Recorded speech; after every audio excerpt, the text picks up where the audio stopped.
सबके साथ बंधे रहते और बुराइयों से बचे रहते। हम सबसे अनुरोध करेंगे कि शंकर जी ने आज रात्रि को कहा कि लोगों से कह दो कि शराब पीना बंद कर दें। जय गुरुदेव। ये लोगों से कह दो कि शराब पीना बंद कर दे, साड़ी पीना बंद कर दे और हिंदू मुसलमान ईसाइयों को बता दो कि मांस मछली अंडे खाना इसको बंद करें। ये खुदा का भगवान का हुक्म नहीं है, तुम्हारा काम तो बताने का है। मेरा पैगाम, मेरा ये संदेशा इनको बता दो कि हिंदू मुसलमान ईसाई सब इसको छोड़ दें। इनसे प्रार्थना करो, ये इंसान है, इनको आज़ादी मिली है, उसका ये सब लोग मुफीद फायदा और लाभ उठाएं और इनको बराबर कुछ अरसे तक बताओ।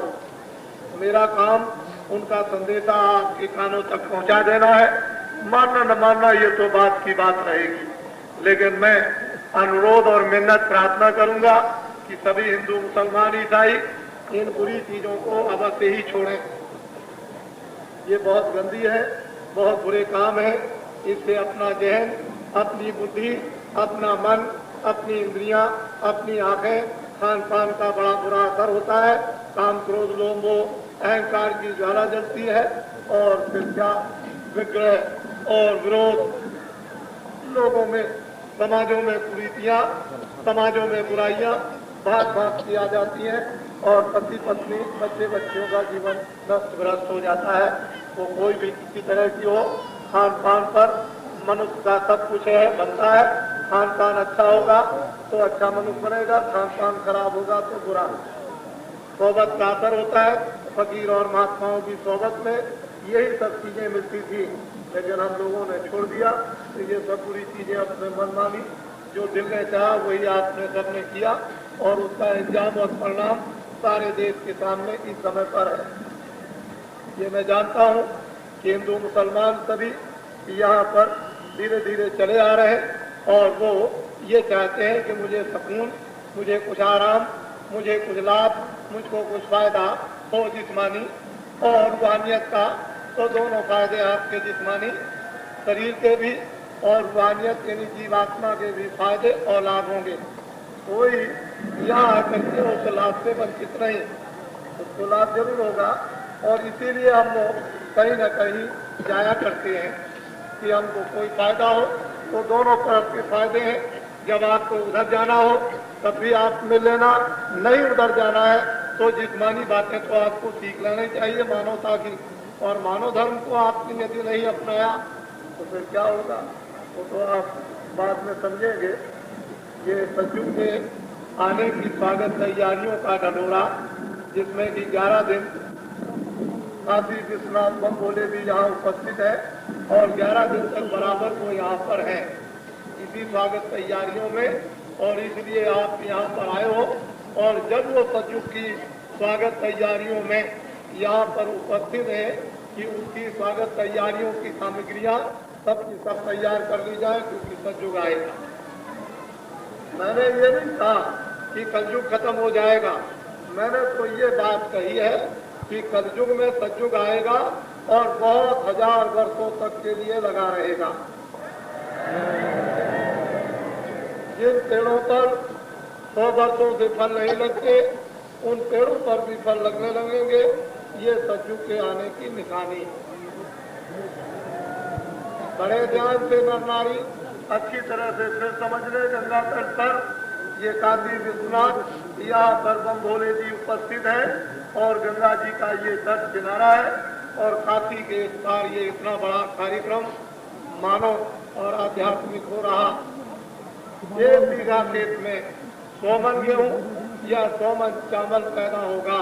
ये जो गांव की ये नारियां, जो गांव की देवियां इधर खेतों में काम करती हैं, वो यहाँ पर आती हैं। मैं जब उनको अपनी आंखों से देखता हूँ तो कैसे कपड़े पहने हुए हैं ये तो मुझे कहने की कोई जरूरत नहीं और ना मुझे इसके कहने का कोई अधिकार। लेकिन मैं ये देखा करता हूँ कि उनके कान में कुछ नहीं, उनके गले में कुछ नहीं, उनके हाथ पैर में कुछ नहीं। अगर कुछ हाथ पैर में पैरें भी होंगी तो हो सकता है कि अल्युमिनियम का कोई सामान उनके हाथ पैर में पड़ा होगा। जहाँ भारत इस बात को आपको संकेत धार्मिक पुस्तकें देती है कि ये हीरे और जवाहरात, सोना और चांदी, अनेक मणियों का ये खजाना भारतवर्ष है। वहाँ की हमारी लक्ष्मियाँ, वहाँ की हमारी देवियाँ इस तरह की जहाँ रहती हों, वहाँ पर मुझे ये भी संदेश सुनाना अनिवार्य और जरूरी है। और वो भविष्य में ऐसा समय आएगा और ऐसा वक्त आएगा कि हाथ में, पैर में सोना चांदी, गले में, नाक में, कान में, इतना ये जब जल, पृथ्वी, अग्नि, वायु, आकाश, ये पांचों देवता जब प्रसन्न हो जाएंगे तो वो वृष्टि और गर्मी और जाड़ा वो तो समय समय पर जब जरूरत होगी उतना ही पड़ेगा। जरूरत हो गई, खेत को जरूरत है पानी की, तो बादल आएंगे और पानी गिराकर खेत में चले जाएंगे। 20 दिन के बाद फिर जरूरत पड़ेगी और फिर बादल आएंगे और खेत में पानी गिराकर चले जाएंगे। और फिर उसके बाद 20 दिन में फिर जरूरत पड़ेगी और बादल आएंगे और खेत में पानी गिराकर चले जाएंगे। तब तक किसान के खेत में बाढ़ निकल आएगी और धीरे से फिर 20 दिन के बाद जब जरूरत पड़ेगी तो बादल आएंगे और दबादब खेत में पानी गिराकर और चले जाएंगे और इतनी लंबी बाढ़ होगी। देखो मेरी तरफ, आगे बंद मत करो, आगे बंद करके मत देखना, यहाँ से लेकर और यहाँ तक कितनी लंबी बाढ़ होगी।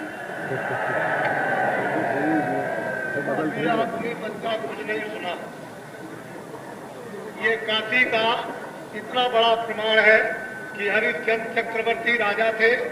हो सकता है कि उनका सोने का महल हो या चांदी का बना हुआ हो, हीरे जवाहरात उसके कमरे पे लगे हों, मणियां चमकती हों और तमाम लोग विश्व के दर्शन करने के लिए आते हों। मैं तो ऐसा समझता हूँ, जब सब सुखी थे, सब भरपूर थे, सब संपन्न थे और सब ये रत्नों की खान थी, तो उस समय का इतिहास तो ये बात बताता ही है। लेकिन अब वो किधर चला गया? जल, पृथ्वी, अग्नि, वायु, आकाश, ये तो सबके सब यूं ही है।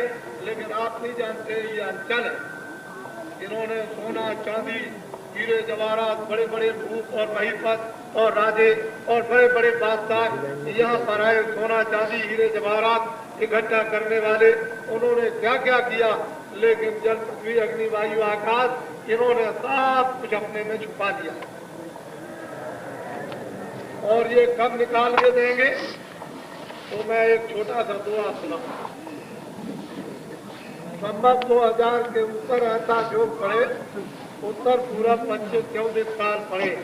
अकाल मृत्यु होगी, जगमाई प्रजा बहुत मरे, गोबरण फल पृथ्वी फूले, सुख की दशा फिरे, 10 बरस को संजुग आवे, धर्म की बेग पड़े।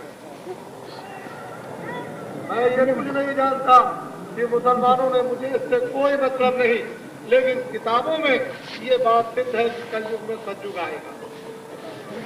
उनकी बात नहीं मानते हो तो बाबा जी की बात मान लो। हम तो आपके सामने वो आदमी हैं कि जो इस मंच पर बैठ करके बोलेंगे या खड़े होकर, वो सब आपको देखना पड़ेगा। बड़े ध्यान से आप सुनिए, परिवर्तन होगा। लोग अध्यात्मवादी, भारत में ऐसी प्रभाषा जगेगी, अध्यात्मवादी होंगे, उसके लिए दूर दूर से आएंगे, स्कूल खुल जाएंगे, अध्यात्म लोग पढ़ने लगेंगे, बड़े बड़े विज्ञान, आध्यात्मिक प्रचार, भौतिक और दैविक होगा। इतना बड़ा इधर भी और उधर भी दोनों तरह के प्रचार, लौकिक और पारलौकिक बुद्धि का प्रचार, लेकिन मानवता का। इस मानवता में बुद्धि विवेकशील हो और आध्यात्मिकता में आत्मा जगे, वो ज्ञान चक्षु, दिव्य नेत्र, शिव नेत्र खुल जाए और हम लोग भी स्वर्ग और वैकुंठ का आनंद मरने के पहले इस मनुष्य शरीर में बैठ करके ले सके। ये सब उसी के लिए ये सामान तैयार किया जा रहा। जब मैं जेल से निकल करके आया तो मुझे एक स्वप्न हुआ कि देखो, तुम जो प्रार्थना कर रहे थे लोगों के लिए, उसके लिए कुछ मेहनत करनी पड़ेगी। बोलिए सरकार, क्या मेहनत करने पड़े, हुक्म दीजिए। अगर जनता जनार्दन के लिए मेहनत करनी हो तो हम तैयार हो जाए। तो जेल से निकलने के तुरंत ही बाद एक स्वप्न हुआ कि सीधे अयोध्या चले जाओ और एक फरिश्ता एक देवता को खुश कर दो सरजू जी के किनारे। मैंने फौरन डंडोरा पीटा कि चलो भाई अयोध्या चलना है, लाखों आदमी वहां चलो एक देवता को प्रसन्न करना। और वो लोगों ने पूछा एक देवता प्रसन्न कर दे क्या करेंगे।